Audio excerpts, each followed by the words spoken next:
6 দিন পরে নখ খসে যাবে, 9 দিন পরে চুল। কবর গাহের সামান নিতে কইরো না কেউ ভুল। কবর জায়গা ভালো নয়, কবর জায়গা ভালো নয়, কবর জায়গা ভালো নয়।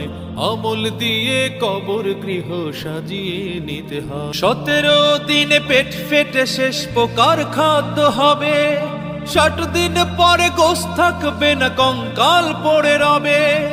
90 দিনে হাড়গুলি সব, 90 দিনে হাড়গুলি সব আলাদা হয়ে রয়। কবর জায়গা ভালো নয়, কবর জায়গা ভালো।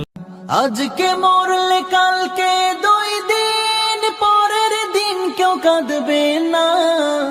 যাদের জন্য করলা কামাই মরলে তারা চিনবে না।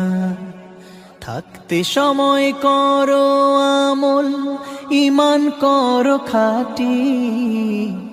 থাকতে সময় করো আমল, ঈমান করো খাঁটি। শেষ ঠিকানা তোমার আমার 3.5 হাত মাটি।